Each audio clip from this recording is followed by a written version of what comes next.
Yo, what's up teman-teman? Balik lagi bersama dengan Bang Curry ya dalam segmen Ada apa ya?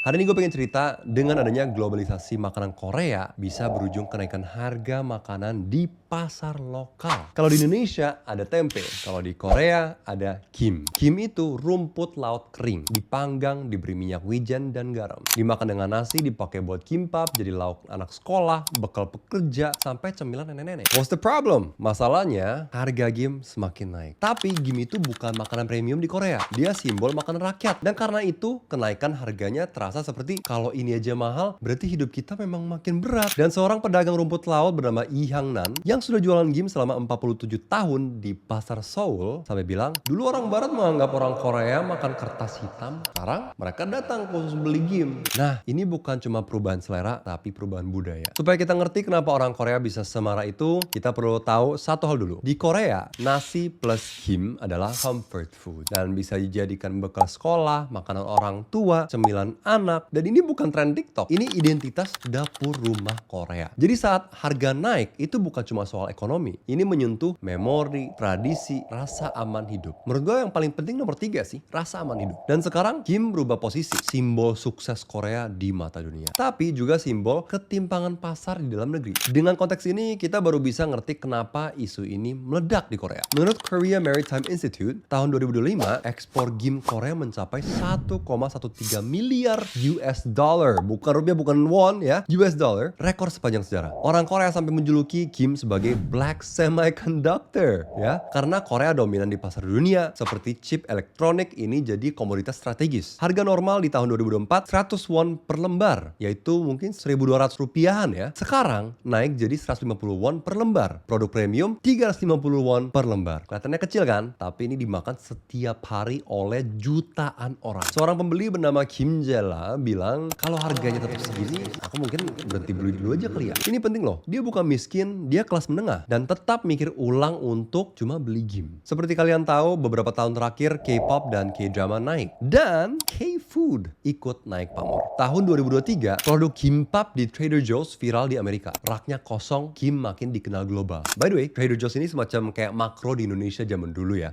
Sekarang yang grosir apa ya? Lotte Grosir kali ya. Dan tahun 2024, harga masih relatif stabil. Dan tahun 2025, ekspor pecah rekor. Harga domestik ikut terdorong naik. Publik mulai ribut. Tidak ada bukti bahwa kenaikan harga ini akibat kartel, sabotase, atau krisis panen besar. Yang ada tekanan pasar global terhadap makanan lokal. Kenapa ini bisa jadi viral? Karena kim itu murah, familiar, emosional, makanan rumah. Di mana-mana harga makanan pokok itu bukan cuma soal ekonomi. Itu soal kesejahteraan, keadilan, dan apakah negara melindungi rakyat kecil. Seorang profesor dari Inha University bilang, permintaan global mendorong harga domestik naik. Artinya, orang Korea merasa, kami yang menciptakan ini, tapi kami yang kesulitan beli. Mirip kalau tempe di Indonesia laku di Eropa. Lalu orang Indonesia sendiri susah beli tempe di Indonesia. Jadi lucu kan ya? Dari pemerintah dan ahli-ahli pada bilang penyebabnya ada di inflasi, upah tenaga kerja naik, produksi luar negeri menurun, permintaan global naik tajam. Jadi bukan satu faktor tunggal, ini kombinasi. Pemilik pabrik kim bernama Kim Namin bilang permintaan lebih besar dari kapasitas pabrik. Tapi dia malah fokus ekspor. Kenapa? Karena harga di Korea sensitif. Sedikit naik, langsung diprotes. Jadi bisnis-bisnis memilih untuk jual ke luar negeri, hindari konflik domestik. Ini konflik yang sangat klasik ya, pasar bebas versus kebutuhan lokal. Dan ini adalah respon pemerintah dari Ministry of Oceans and Fisheries. Mereka bilang mereka akan memantau harga, akan stabilisasi pasar, dan perusahaan besar seperti Pulmuon mau bikin pusat riset rumput laut darat supaya bisa panen sepanjang tahun.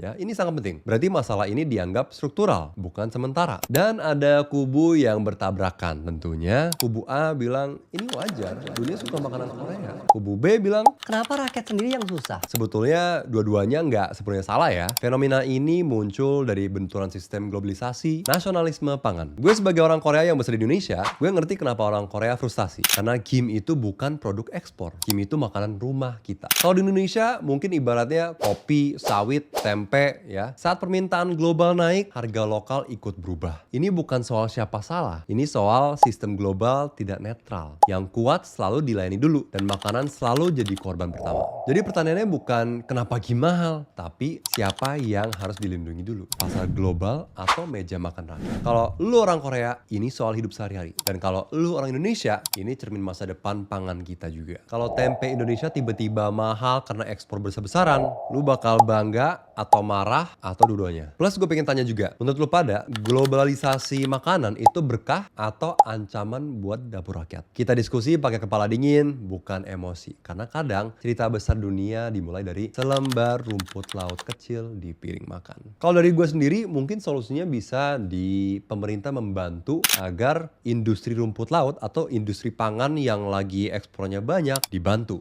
disupport, diberi insentif, dan juga bisa mensupport secara langsung juga untuk lebih banyak membuat pabrik pembuatan kim. Atau kalau Indonesia misalnya tempe. What do you guys think? Coba tulis di bawah menurut pada solusinya bisa seperti apa. Jangan lupa like, subscribe, and like lagi. Annyeong.